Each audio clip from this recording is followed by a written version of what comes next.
Hey everybody, I hope you're doing well today. I want to thank you for visiting the Distinguished Gentleman channel on YouTube. I am your host, Gabriel Haase, and today I'd like to discuss with you what an entrepreneur is, what's the definition, what qualities an entrepreneur needs to have. I wanted to talk about the definition of the word burnout and what causes burnout, and most importantly, what remedies do we have for burnout. So I think it's going to be a great video today. I'm excited to share a lot of value with you guys, and I hope you can get a lot of valuable information out of this video that you can use in your life. Maybe you're thinking about starting a business, maybe you already own a business and you're having tough times and you need help getting through it. Or maybe you're just a student of business and you want to learn as many valuable opinions or facts about business as you possibly can as you grow on your path as a very successful entrepreneur. So without any more delay, I'd like to get right into it. So, an entrepreneur. Okay, this is the dictionary definition of entrepreneur. One who organizes, manages, and assumes the risk of a business or enterprise. Okay, that's the dictionary terminology for an entrepreneur. Now I have my own definition. SAP². S-A-P to the power of 2. SAP². Okay, SAP. Solving a problem. Serving a person. SAP². So whenever we solve a pain, so a person is in pain, and if we come up with the solution for that pain, that is an entrepreneur. Or serves a need. So if someone has a need for something and you're able to serve them and satisfy that need, that is a successful entrepreneur. Once again, that's a good business owner. So solving a problem, serving a person. A business could also be entertainment. Now I chose to write that on there because it doesn't exactly fit into these two, but I think if you view it from the right light, you could see that entertainment is a form of serving a person. You know, you're serving them entertainment. Maybe it's a bit of a reach, so I put it on there anyways. Maybe the problem is that they're bored and you solved it by entertaining them. I don't know, it might be a little bit of a reach, so I threw it on there, but I really think SAP² covers it. Okay, so we talked about the dictionary definition of entrepreneur, my definition. Now let's get into the qualities needed. So, and these are not in any particular order, they're just qualities that I think that a business owner is going to need. We have perseverance and persistence. So when you own a business, there's going to be times when it gets tough. You know, maybe the economy's rough. Maybe things just aren't going well. Maybe your systems that you have in place haven't been totally modified and critiqued to the level they need to be at in order to have a smooth, efficient company. During these times, you're going to have to persevere and persist. You're going to have to fight through the hard times to get to when the times are going to be a little bit easier and more profitable. So then kind of pairs with that is consistency and discipline. So when you first start a business, you know, your motivation is at an all-time high. You're amped, you're pumped, you're excited, you're enthusiastic, you're so excited to go out there and show the world what you're worth, bring them your company, provide a value, and make a profit, and you're just so excited. You just jump up out of bed in the morning before your alarm even goes off, and you're just filled with joy, and you're ready to grind. But it's not always like that. You know, sometimes you're going to lose that natural motivation. And when that motivation is gone, that's when you're going to have to use discipline to stay consistent. Because if you only work on your business on days when you feel good, then your business is going to falter. You're going to fall behind. And the guy that gets up, or the lady that gets up every single day and works very hard every single day, no matter how they feel, they're going to beat you. They're going to blow you right out of the water. You'll never have a chance to compete with them. Okay, passion. The word passion is a very important word to me. You have to love what you do, and if you don't love what you do, then you have to at least like it a lot, and you can see the difference. You know, I own another company, and I have a lot of passion about what we do there, and you can see the difference in the quality of work and service that I have as opposed to others who don't have the same passion. So you gotta love what you do, and if you don't currently love what you do, either you have to switch what you're doing or you have to find a way to love what you do. That's the approach. Vision. Okay, vision is necessary. You must be able to use creative visualization to visualize where you want to go, your end goal, your teleology. You have to be able to see the end in mind before you get there in order to get to it, okay? I've heard a good analogy. You wouldn't just hop in a car and start driving somewhere and hope to get there. You would look at a map. You'd look at a map and you'd follow the GPS, or you'd follow a map to get to your destination, and a business is the same thing. You got to have an end goal in mind before you start. Also, vision can be used in the negative manner. You can visualize bad things that could happen to you before they happen to you as a form of anticipation, so that you're strategically ready for these bad things when they come, and you already have a plan in place to defend yourself against them or mitigate loss. Sometimes in business you have to lose, and it's a matter of how can I lose the least instead of taking the biggest loss. So that's vision. Why? Why? What's your motive? What's your purpose? Why do you do what you do? Why did you start the business? Why do you want to be in this business? Why do you want to serve people? Why do you want to help people? Why? You have to have a why. That's one of the best qualities of a business owner, is they have a strong why and they know it. Critical thinking. Okay, we already said an entrepreneur is somebody who solves a problem. Problem solving. In order to be a problem solver, you need to have critical thinking. You have to be able to think outside of the box. You have to be able to think on the fly. Life is going to give you problems that you're going to have to solve on the spot. You're going to have challenges that you have to overcome, and critical thinking is necessary. Okay. Communication and persuasion. In business, communication and persuasion, this might be one of the most important qualities on this list. If you can't talk to people and lead them to understand why they should hire you, your business is not going to do well. You're going to fail. Unless you happen to have tapped into a blue ocean strategy, unless you're the only person in your area who offers the service that you do, which is very rare, then you're going to have competition. And if you have competition, that means there's another organization offering a similar product and similar service to what you offer, and now it's your job to meet with someone, help them understand why you're distinguished from them, what makes you special, sui generis, unique, why are you the guy or gal they should hire, as opposed to these other 50 companies locally who do the same, maybe not the exact same thing, but a very similar thing to what you do. Why should they go with you over them? That's why you have to have communication and persuasion. We're talking about sales. You have to be good at sales. It's an art form. Okay. Networking and leadership. Now these two words are kind of go hand in hand with communication and persuasion, because if you're not a strong communicator, if you're not persuasive, then chances are you're not going to do good at networking or leadership. So a classic example is a leader versus a boss. A boss might demand that people do something. A boss might tell you what to do and you have to do it and you resent them. A leader might ask, hey, I really appreciate how hard you've been working today. You're really killing it today. Would you mind? Could you do this as well? I'll even help you with it. A leader asks people to do things and gets them to do things as if they wanted to do them. They don't feel forced into it. They don't feel like they've been smashed into their role and they're dominated. A leader lets people rise up and prove themselves, and they want to do the thing that the leader wants them to do, whatever that task may be. Okay, obsession and mastery.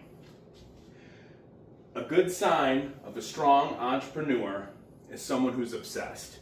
They're obsessed about whatever thing it is that they're doing. They want to be the best at it. They want to have the best service, the best product, they just want to have the best everything, the best website. Whatever they're doing, they want to be the best at it. They're obsessed with it. And this obsession leads to mastery. Now mastery is a funny thing. To people who aren't a master, they think that master means you're finished. Like, oh, I'm a master, I'm done, and I'm finished with it. I disagree strongly. I oppose that viewpoint. I believe mastery is infinite. Once you become a master, you realize that mastery goes on continuously. It's a continuum, it never ends. So let me think of an analogy for this. We could have, say there's two guys, they both study karate and they're both a black belt, right? A black belt means you've mastered it, okay? Well, if mastery, a black belt, was equal, neither one of them would be able to win the fight. If they had a duel or a match or a fight, whatever it's called in karate. I don't really know much about karate, but if they had a fight, neither of them would win because they're both a master. Well, we know that's not true. We know that one of them is going to win, eventually. The one who wins is the one who is more of a master. They're a higher degree of mastery. So like in my other business that I have, I am considered a master in that craft, in that field. I am a master. And all I really learned from that is that I'm a forever student, because there's always more to learn. There's always a new technique, a new idea, a new product, another method that is new to me, but it's existed for a long time and I just didn't know about it or didn't care to study it. So mastery is a continuum that goes on forever. You can always learn more. You can always learn more about your craft or business or sales, marketing, branding. There's always new information being put out into the world every day, and it's your job as an obsessive master to be a forever student. You never stop learning, you never stop growing, you're always becoming more. Okay, so now we've covered pretty thoroughly what an entrepreneur is. All right, so now I want to take some time to talk about burnout. So the dictionary definition of burnout is exhaustion of physical or emotional strength, usually as a result of prolonged stress, overwork, overuse. Okay, that's the dictionary version of burnout. Now, when I think of burnout, I think about the old parable where you hear about a wise man sitting on a staircase, halfway up a mountain. There's a temple on top of the mountain, and there's an old wise man sitting on the staircase halfway up, just relaxing there for a moment. And there's a young man coming up the staircase, and his quads are sore, they're trembling, he's got cramps in his abs, he's dehydrated, he's breathing heavy, he's sore, he can barely take another step, and he sees this old man just sitting there, and he stops and he says, "Geez, you must be exhausted too, because that's why you're sitting here. You must have had to have a break, you're done." And the wise man says, "No, I'm not exhausted, I'm not beat up, I'm not sore. I'm simply waiting for my soul to catch up to my body." That's what the wise man says.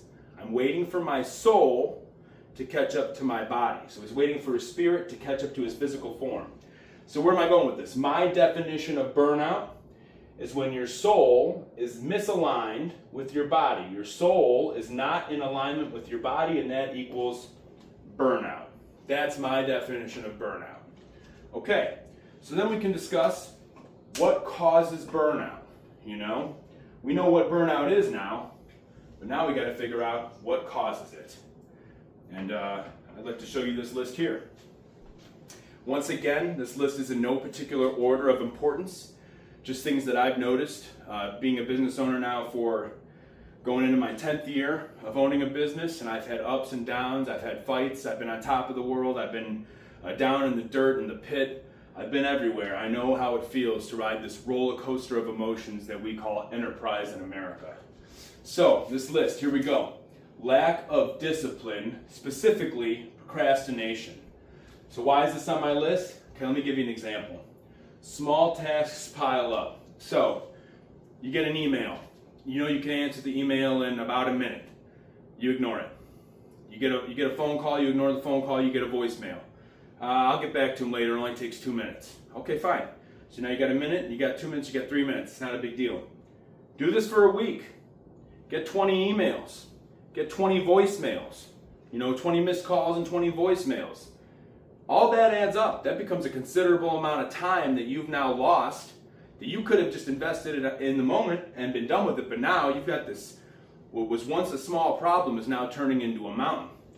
Then, because you've been ignoring all these small things, now you get a big project right on your desk. Boom. You need a big project and you have a short deadline.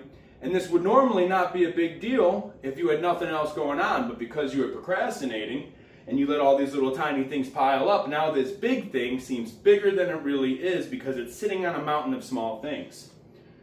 This compounds your stress. And stress has two forms. It has distress and eustress. Distress is negative stress. Eustress is positive stress.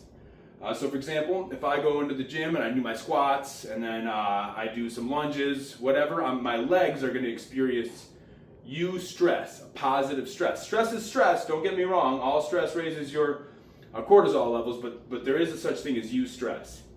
Distress is when something terrible happens to you or something negative happens to you and you feel the stress from that.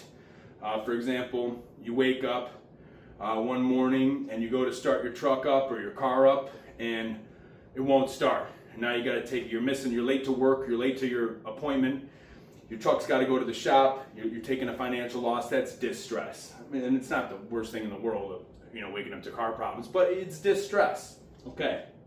So, if you would have handled each one of these small, email here, voicemail here, phone call here, if you would have handled them as they came, you would have knocked them out quickly, bing, bing, bing, bing, bing, done, right? And you would have had eustress. You would have had a hit of endorphin every time you accomplished a small task, and you actually would have got positive momentum pushing you forward, okay? But if you ignore those things, now those little things pile up, they become a big thing, you've got compounded stress.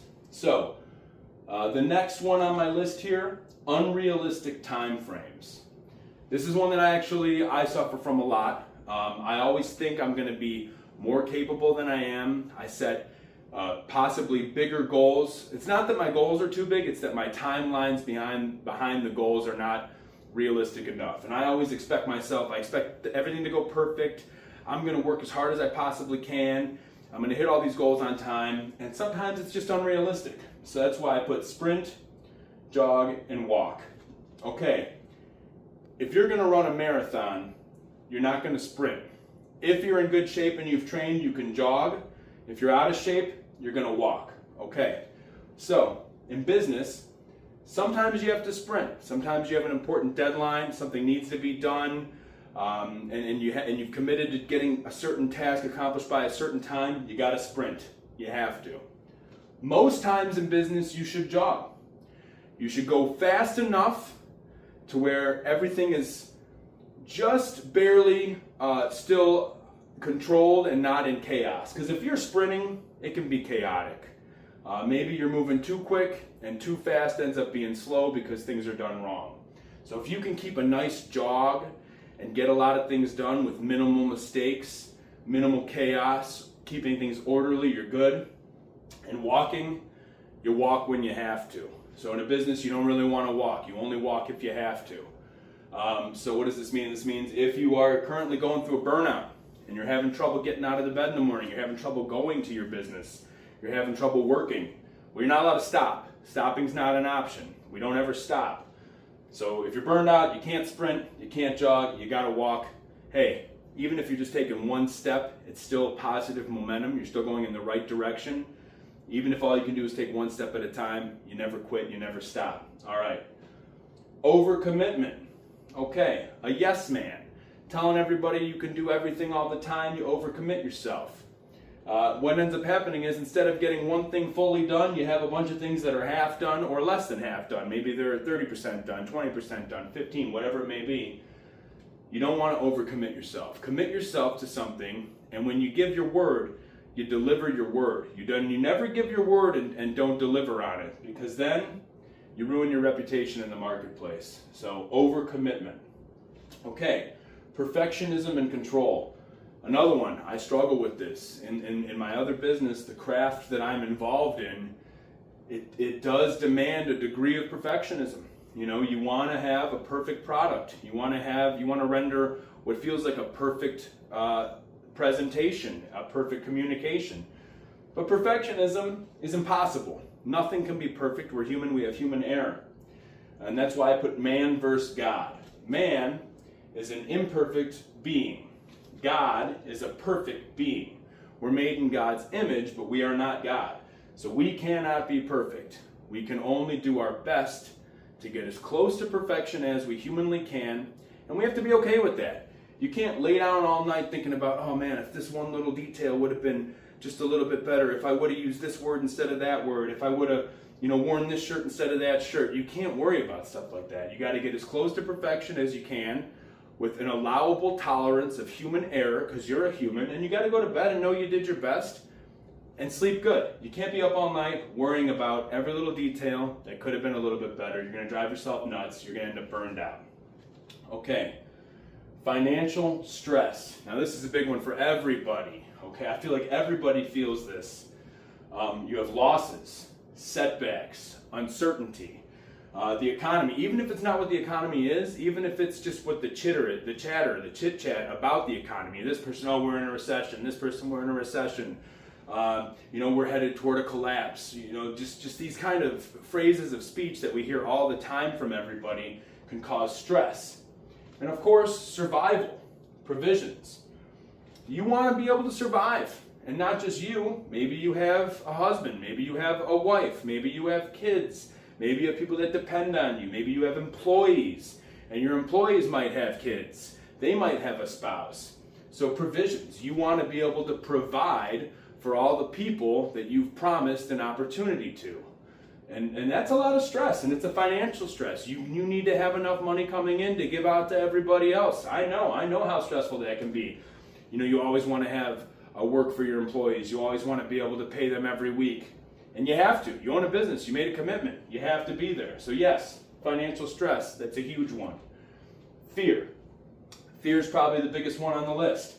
You have fear of loss, fear of failure, fear of judgment, fear of shame, and yes, fear of success. Everyone always laughs when I say that. Not everyone, but a lot of people laugh at the fear of success, but it's a true thing. Okay, so fear of loss, fear of failure. You're afraid that in the current economy, you're not going to be able to sell your goods and services at the numbers you need to in order to make a profit.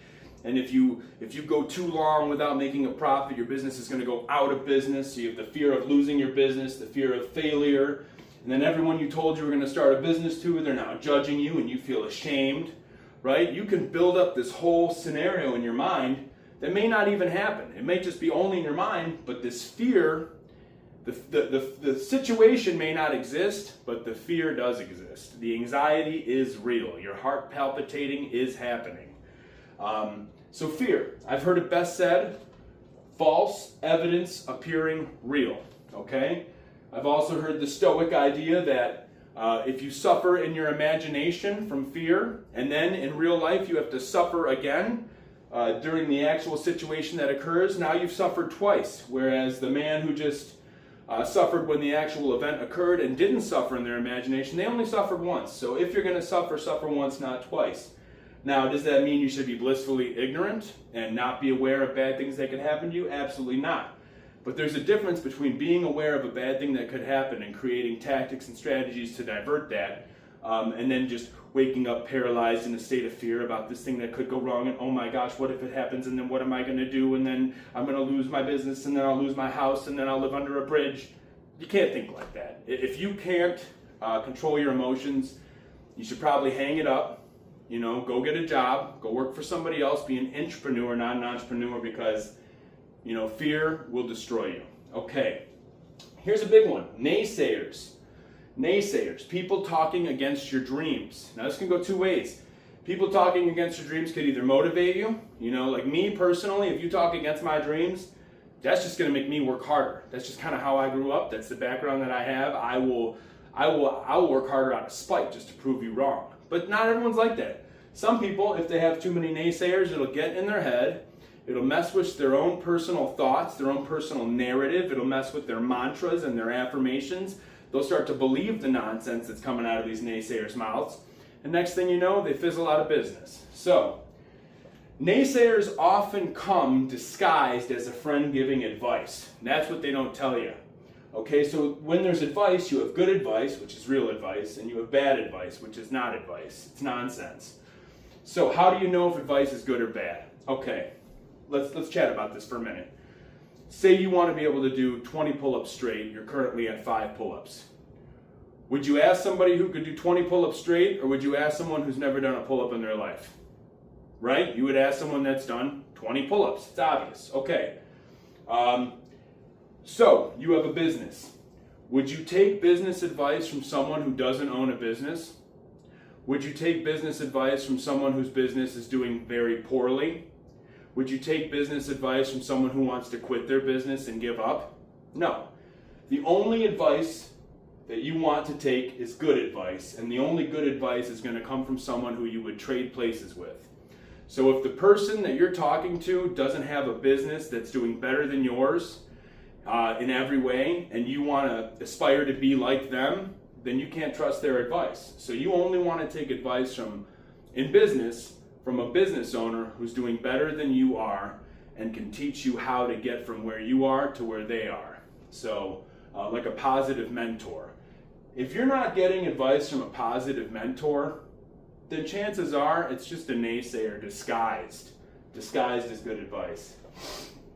So, we've talked about the causes of burnout, and now I have the solutions. Because if I'm going to give you a problem, I'm a problem solver, right? SAP, it's my duty now to offer you a solution. So here I go. And hopefully I can persuade you into taking my solutions, because that would be a good quality of an entrepreneur. So, solution. Discipline. The opposite of a lack of discipline, the opposite of procrastination is discipline. When you get small tasks in your life that you can knock them out, do it now. Don't wait till tomorrow. Don't wait till this afternoon. Don't wait till next week. Just knock it out. Easy. Knock it out. Get that hit of dopamine. Feel proud of yourself. Feel good. Feel like a champion. And get on to the next task. Time management. Okay, so we talked about unrealistic time frames. So time management. You got to be more realistic about your time frames. Now, if you're new to business, this is hard to do because you kind of gotta live through the experience for a while to determine what is a realistic time frame. But you can figure it out. And also time management being managing the time of your day, making sure you're not getting into time wasting activities like too much TV or doom scrolling on Facebook or Instagram or TikTok or whatever it is that you're wasting. If you're wasting time, you know where you're wasting your time. I don't gotta tell you, you know. And you know that if you tighten up on wasted time, you're gonna have more time available for your entrepreneurial goals and you'll be able to get there. So I'm not even gonna bother talking about it. You know what you gotta do. Focus. Now when I say focus, I mean focus on one goal at a time. Don't be doing an email while working on a project, while handling a phone call, while washing the dishes, while babysitting your friend's cat. It's nonsense. Focus on one thing at a time, knock it out quickly, put your whole self into it, deliver the best product possible, and get on to the next thing. Quickly. Okay. Release control. It was hard for me to write this on the board. That's how little I like to release control. It's tough. I get it. I'm a perfectionist. I'm a control freak. I want to manage everything and get everything perfect. Well, it's not realistic. Now, I don't mean release full control. Don't just give up and throw everything away and live some whimsical life, and not some caprice fairy tale, obviously. But you have to release a little bit of control. You have to release a little bit of perfectionism. You have to give yourself grace to have some human error, some. And when you do that, it's really going to help you with your stress, your anxiety. It's going to turn around the burnout feeling. Okay. Detach from money. All right, I know it's tough. Chances are if you're following my channel, you came here because you want to learn how to make more money, not care less about money. But the truth is, as an entrepreneur, you want to solve problems, you want to serve people. Money is a byproduct. Money is a secondary consequence from the first consequence, which is serving others, solving problems. That's your main goal. Serving, solving. That's your main goal. Money is a byproduct. I'm not against material things. I like material stuff. There's nothing wrong with it. But don't focus on it too much. Let it be a byproduct. Let it come to you. Of course, visualize it. Visualize the home you want. Visualize the clothes you want. Visualize the vehicle you want to drive. That's fine. There's nothing wrong with that. That's a good thing. It might motivate you. But detach from money to some degree. As long as you're alive, you're doing well, that's okay. It's a good place to start, okay? Fine-tune the systems in your business, become more efficient, and eventually you will be a very profitable organization and you'll never be worried about money again. So detach from money temporarily, realize there's more to life. So a lot of times people are so focused on what are they getting. What am I getting? Jim Rohn says we should not be focused on what we're getting. We should be focused on what we're becoming. Who am I becoming? So for me, when I started a business, yes, I was partially money motivated. I wanted to make more money. And I did. I did make more money owning a business, considerably more than any job I would have ever had. But you know what's more important than all the money I've earned? Way more is the philosophy I've embodied, the person I've become. You know how many books I've read about business, about marketing, sales, how many podcasts I've watched, how many mentors online that I've studied. I've been to seminars, and I'm not done. I'm still actively reading right now. I'm reading 3 books right now. I'm actively growing and learning. Currently, I'm actually reading Ryan Holiday's Trust Me, I'm Lying. A very interesting book on marketing. If anybody out there is interested in marketing, I highly recommend this book. But yeah, you got to be able to detach from money, because it's not about what you're getting, it's about who you're becoming. And I can say, owning a business has made me grow vastly as an individual. Celebrate your wins. This is important. Now, I don't mean go out and party and get drunk and do drugs and things like that. Because a lot of times when you say celebrate now with our culture, everyone thinks it has to be some sort of a party. That's not what I mean. I mean, acknowledge when you hit an accomplishment that you wanted to hit, get amped up about it, get excited about it, and celebrate it in a healthy way for you, whatever that may mean. Okay, celebrate your wins. Be excited about winning. There's nothing wrong with winning. There's nothing wrong with winning at all. And if people get mad at you when you're winning, it's because they're a loser. And losers hate winners, and they're jealous. Face fear. Okay, you got to be able to face your fears. You got to be able to keep a level head, keep your emotions down, use your cognition, use your logos, use your ethos. You got to be able to use your mind to overcome fear. You can strategize, you can outthink fear. You know, a lot of times fear is irrational, and if you can be rational, you can beat fear. So these solutions are just the opposites of the problem, if you haven't noticed that already. And here's a couple bonus ones that I'd like to add on there. Take care of your body, mind, and soul. Yes, there is eustress and distress.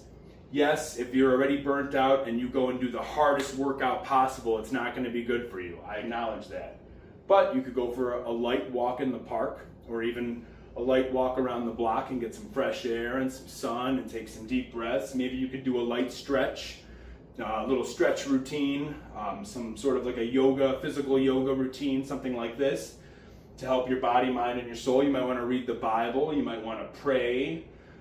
Those of you who don't believe in the Bible or praying, maybe you just want to take a moment, sit down, and wait for your soul to catch up to your body. You know, like the man on the temple.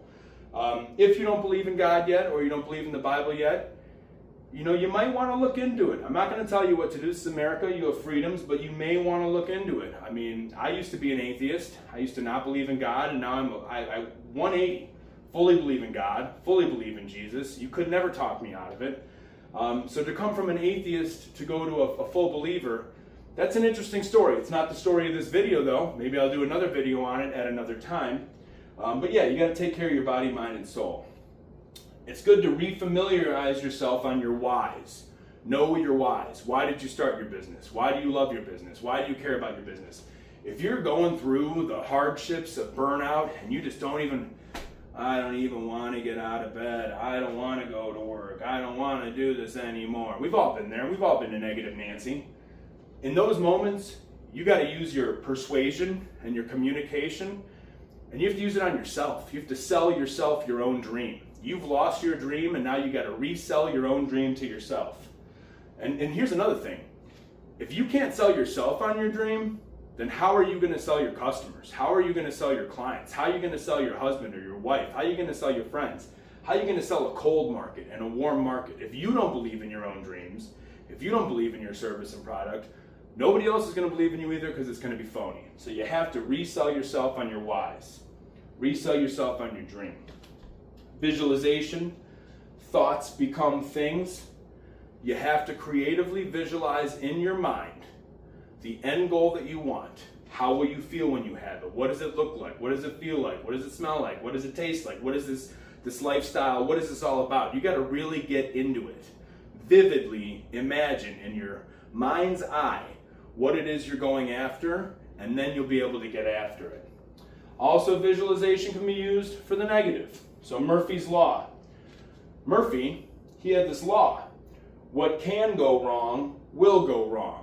And now I believe, as a strategist, someone who employs tactics and strategies, it's good to know what can go wrong and what will go wrong, because you can mitigate your losses. So sometimes I'll visualize positively where I want to go, but I'll also visualize negatively, not as strongly. I'm not trying to bring negative to me. I visualize strongly about the positive, but I think about what could happen in the negative and how I could fix it, which is actually a positive thing. How can I fix this before it even happens or mitigate it when it does? Now, for the last point on this video, I want to say Murphy's Law, what can go wrong will go wrong. When things go wrong, don't go with them. Okay? When things go wrong, don't go with them. Now that's a beautiful piece of information, and I actually got that from Les Brown, a very genius man when it comes to business and philosophy.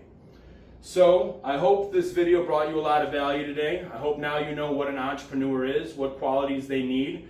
I hope you know why they suffer through burnout from time to time. Burnout, different people have experienced burnout from different amounts of time. Some people get burned out for a month, 2, 3, 4, 5, 6 months, even longer. I've had burnout before. When I was younger, I'd get it and it would last a lot longer. Now, if I get a burnout now, I'm going to be out of it in a week. I do not stay down long. You're not going to keep me down long. I will get out of it in a week, 2 weeks if it's terrible. That's the worst you'll ever get out of me is 2 weeks down. I'm not going to go down for more than 2 weeks. I can't. Because if I can't sprint, I can't jog, I'll always walk. You got to keep moving. So if you own a business and this information is valuable to you, maybe you might share it with other friends of yours who own a business, or if you know someone who wants to start a business, before they start it, maybe you should give them a heads up. Let them have a little negative visualization of all the things that can go wrong. And if they still want to go after that business, which they should, and if they still do, now they can kind of plan on how to mitigate these things, how to work around these things. If you think anybody of your friends would get value out of this topic of entrepreneurship, burnout, the qualities needed to be an entrepreneur, and the causes of burnout and the solutions to burnout, if you know someone who's actively suffering through a burnout, maybe share this video with them. Maybe it'll help them get out of it. But I want to thank you for tuning in to The Distinguished Gentleman. Once again, I'm your host, Gabriel Haase. And as always, gentlemen, stay distinguished. Thank you.